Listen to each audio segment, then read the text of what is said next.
Hi, everyone. Thanks all for joining this Fireside chat. So first, let me introduce Jess. Yeah, our great, our guest with great honor. So Jess is a Chief Strategy Officer at Google DeepMind. Before that, he was a Chief Scientist and Head of AI at Bridgewater Associates, where he co-founded AIA Labs. He has been a professor at Harvard, Yale, and most importantly, Berkeley, where he was a professor until 2021. And he joined GDM recently, where he leads cross-cutting strategic initiatives spanning research, commercialization, and policy. And his background is very unique in that his scientific work and industry experience ranges from frontier AI and machine learning to macroeconomics and public policy. So we are going to have a conversation today. So first, let's welcome Jess.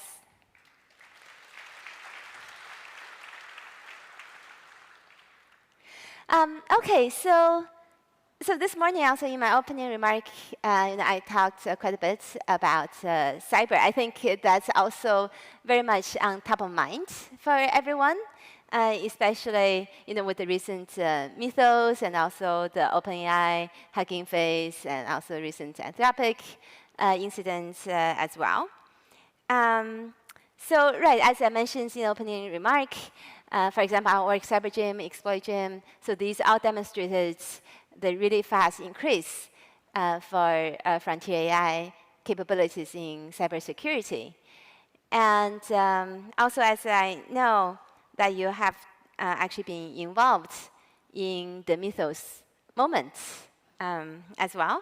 So maybe, just to start, maybe you can also share a little bit about your thoughts on the Mythos moment in cyber. Yeah. So the Mythos moment, I think, is going to go down in history as one of the key points, inflection points in the history of the AI industry. If Mythos moment does not make one AGI pilled, I'm not sure what does. It is the time when Washington fully woke up, large actors in the United States and global economy and social and political order woke up because an emergency occurred. So those of us in the AI community knew for some time that cyber capabilities were growing quite rapidly, because we could see benchmarks such as those created by Don's group. Don has written on this. Google released a paper last year that cyber capabilities were going to become dangerous.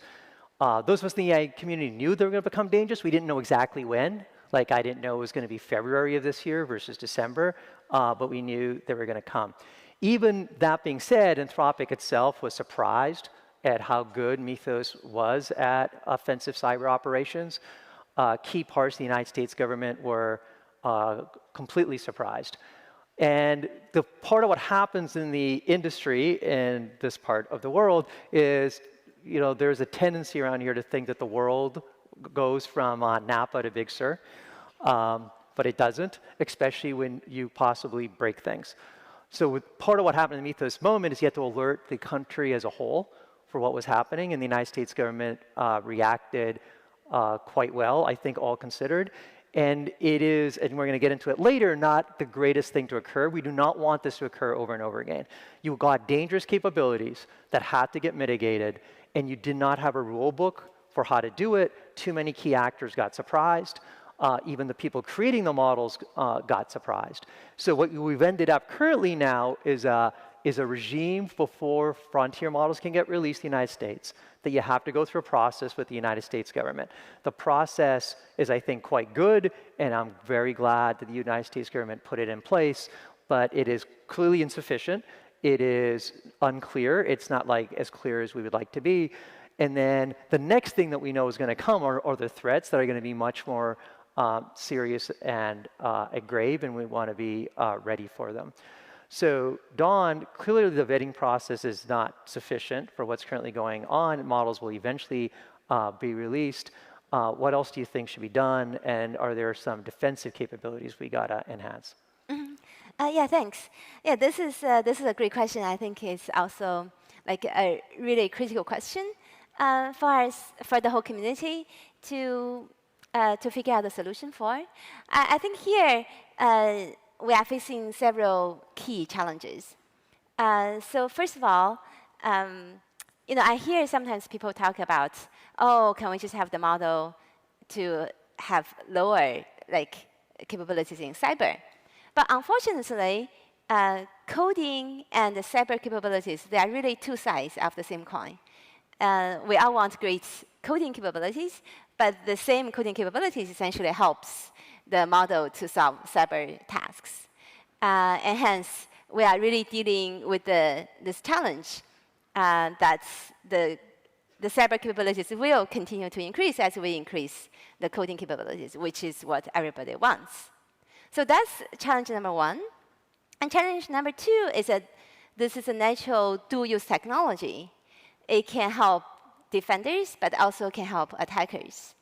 So yes, you mentioned, right, my group will have actually written up about this, like we were among the earliest to actually investigate the impact of frontier AI in the landscape of cybersecurity. And I was also among the earliest trying to raise awareness for the community to really, take action and be better prepared as the frontier AI capability increases and the challenge in cybersecurity. And here, so in our analysis, we actually did some in-depth analysis demonstrating that, unfortunately, given the dual-use nature, in the near term, unfortunately, due to a number of natural asymmetry between attackers and defenders, the AI actually will benefit attackers more in the near term. So for example, attackers only need to find one successful vulnerability and exploits to do a successful attack, where defenders have to defend against all attacks.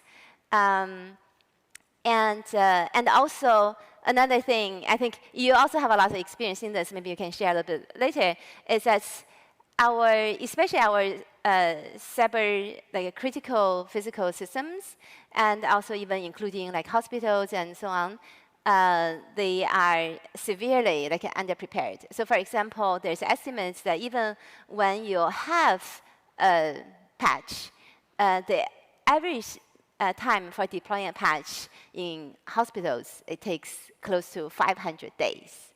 So you can imagine now with the frontier AI, attackers can find vulnerabilities, and then attackers can really do the attacks before the defenders even have time to patch their system.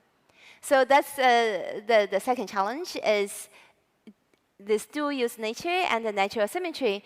AI is unfortunately going to help attackers more in the near term. So, so what can we do? So really, I think what we need to do, this vetting process, I think, clearly is insufficient, and also this early access program also has, essentially is limited as well. So what we really need to do for the community is to really build up our defense capabilities and increase the overall security posture, to improve the overall security posture of the whole society. And that, so far, of course, we always wanted that, but there has been a lot of challenges to get that done.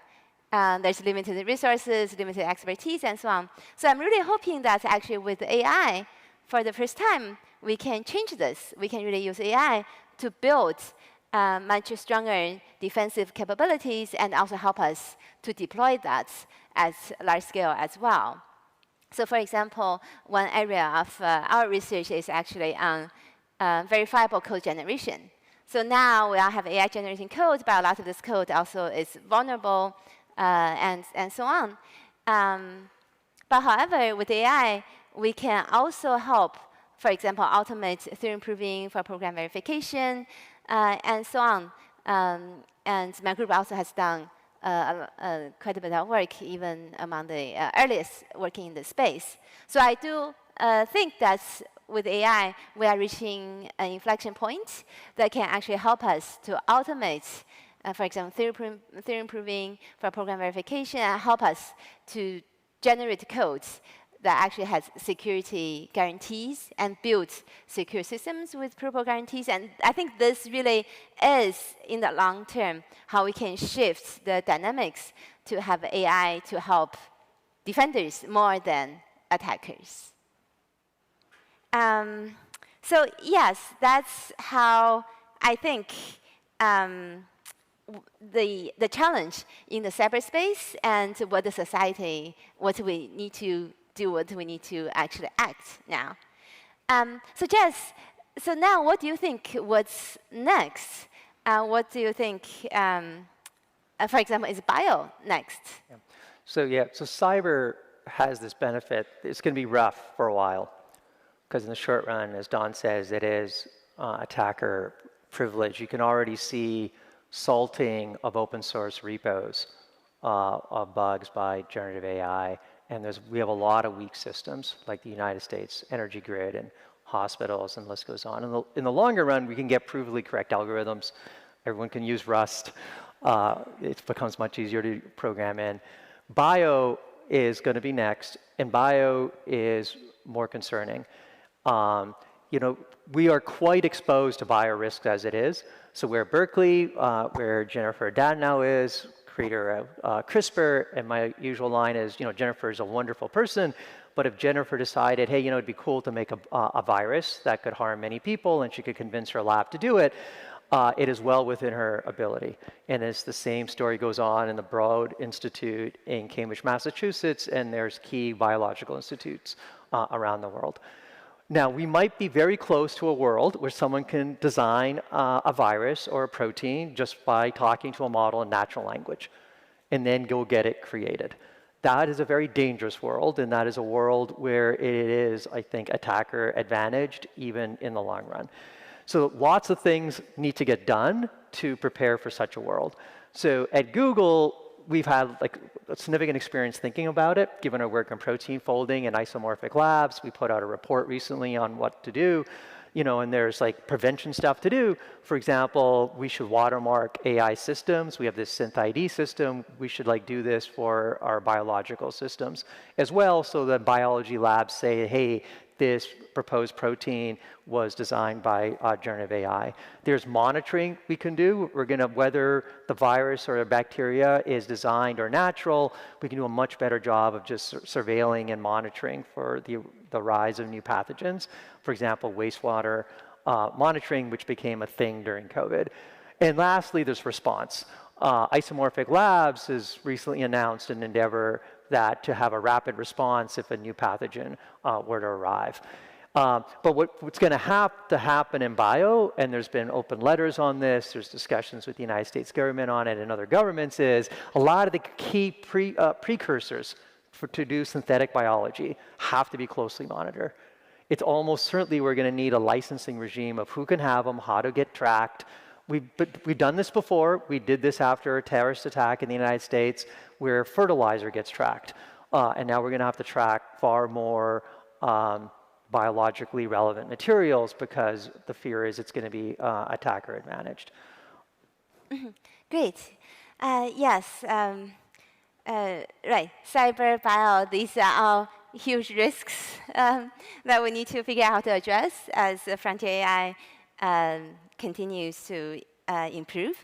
And also, as I briefly mentioned in my opening remark earlier this morning as well, so we are seeing unprecedented investments in CapEx spending and AI compute capacity.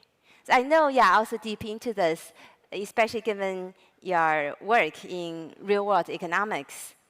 Do you think this build-out is sustainable, and what's the consequence?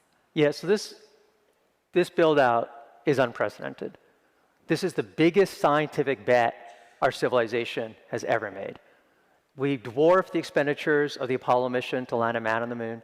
We dwarfed the internet expenditures. We dwarfed the Manhattan Project that made nuclear weapons. It is the largest scientific bet our civilization has ever made. The only capital expenditure that we've ever done that is larger is building the railroads. And the railroads were not a scientific bet. We knew how to make railroads. The only question was the business case. How many railroads did you need? Who should be connected to what? It wasn't a scientific bet. So it's the largest scientific bet our civilization has ever made. Now, we're making it for a very, very good reason. We appear to have found a way to turn energy into compute and compute into intelligence. And as long as that machine works, as long as those scaling curves continue, we're going to keep doing this. And I want us to keep doing that. And the global financial system is having to reorient itself to allow this capital expenditures. You know, we've gone from companies like Google and Meta and others to who would have hundreds of billions of dollars on their balance sheets spending that for the capital expenditures. You have money from the Middle East and other reservoirs of money being reallocated to fund this. And fund it, we should. We talked about the risks, but we got to talk about the positives in a sense that there are diseases to cure, there's a cosmos to explore. We want it built and done. But so sustainable it is, long as the returns remain in terms of capabilities. Currently, what we have in this cycle is it's a bet the revenues don't sustain the capital expenditures we're making so far. That's the definition of a scientific bet. If the revenues were there to sustain it, it wouldn't be a scientific bet. It would be now just a commercial reality. So we're not there. So we have this danger that we could easily hit like an AI air pocket, such that the expenditures happen, but the revenues don't show up, and at some point, the markets may react. This is a geopolitical concern because we are in a race. We are outspending our near peer China on this. We have more compute, we have more capital, the Chinese have more energy, although we're rapidly trying to bring energy online to allow this. So currently it looks like we're doing this, and the entire world is being restructured to do it in an unprecedented way. This is one of the miracles of capitalism, that the entire planet can reorient to a new target, and we have done that currently. So Don, given this large build out, what do you think the next frontier is? What is all this compute going to be used for? That's a really good question. I think the next frontier with all this computer is just going to continue to expand in essentially every domain, every sector. So we recently released a paper on the future of software engineering, where we laid out, right now, yes, we are, everybody's having AI-generated code and so on, but there's still a lot of human supervision. Essentially, the human still needs to correct the agent, tell the agents what to do especially for long horizon tasks and so on. But I think very quickly we are moving towards the we would call higher autonomy levels for future of software engineering. So in our paper, we actually laid out like 3 different levels for autonomy. Essentially, we are transferring responsibilities from humans to AI throughout the entire software development life cycle, all the way to the end that AI will be designing what's being built, and in the end, we also decide what gets to be built. So that's one of the next frontier, future of software engineering. And another one I think also has been on top of mind for many is this recursive self-improvement. So as AI gets more and more powerful, AI essentially can actually help itself to train better AI, to develop better algorithms and systems to further improve AI capabilities. So that, I think, that can even further speed up AI improvements, but also, of course, at the same time comes with its own set of risks as well. So yes, Jess, so what do you think about RSI? Do you think it's real? What's your timeline? So this recursive self-improvement, now first, the many interesting things with the AI community is we have followed science fiction timelines. And for good reasons. If you don't believe it, you can't build it. Building is hard. If you don't believe, you can't build. So part of the RSI discussion is not a thing that exists at the moment, but a thing we want to build. And a thing and a flag that was placed by people like von Neumann. And Good, who is a statistician and an expert in cryptography, on leading to an intelligence explosion that would occur when you have machines making the next generation of intelligence machines. So currently what we observe is not recursive self-improvement in its formal definition that von Neumann had in mind. What we see is early precursors. So AI systems are clearly allowing us to make the next generation of AI systems better and faster. This should not be shocking. After we had steam engines were used to create the next steam engine. We have compilers. Current existing compilers are used to make the next generation compilers. That's happening already. That's speeding up. The question is, and it's like a multi-trillion-dollar question, is, hey, can you get to the point that you get recursive self-improvement? Now, we're not there. You know, like von Neumann in his famous paper on the topic said, look, you need a simpler machine to make a more complicated machine. Like, that's a very unusual thing. You got to have like a self-coherence complexity threshold you have to meet. Otherwise, the machine just loses the plot and then humans have to get involved. We're not there, but you can see it probably arising, probably I would say the next couple of years. Betting against it would appear to be unwise. 3 years ago, these AI systems were worse than my middle school daughter in math. And now they're better at math than me, and unless there's a field medal winner in the audience, probably better at math than you. And that's been a rapid change in 3 years. So to get to RSI within the next couple of years, I think is more likely than not. These systems aren't designed with engineering principles. We don't know for sure, but I think we have to plan for that. And the other thing about, and this gets related to the capital expenditures, is what's happening in this whole industry is frontier AI gets commodified relatively rapidly. You know, is it 12 months? Is it 18 months? Is it 6 months? People can debate, but it does get commodified. But you're on this exponential curve of capability growth, so you can keep funding the next cycle of model development. If you hit recursive self-improvement, that curve will go to hyper-exponential. And that is a key part of the investment thesis, the scientific thesis, and the key part for why society is investing what it's currently investing in. Now, of course, when you get such rapid capability increases, safety concerns arise. That's why we started with cyber and bio. So Don, both you and I signed this letter on pacing the frontier, which was kicked off by concerns about RSI, which aren't exactly present today, but we want the rules in place before they become live issues. Do you want to talk some for why you signed that letter? What was your motivation? Mm-hmm. Yeah, thanks. That's a very good question. Yeah, I think this letter was signed by more than 1,000 right, AI researchers and so on from Frontier AI Labs.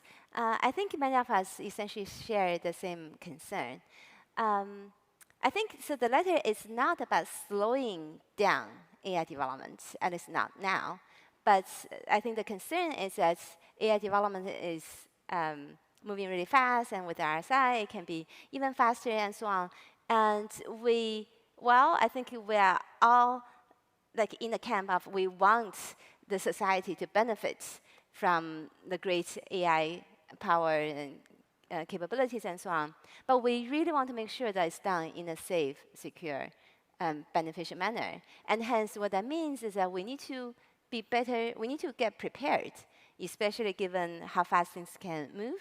And also, certain mechanisms, such as, you know, pacing and so on, these can be very heavy-handed measures, and they are extremely difficult to design right.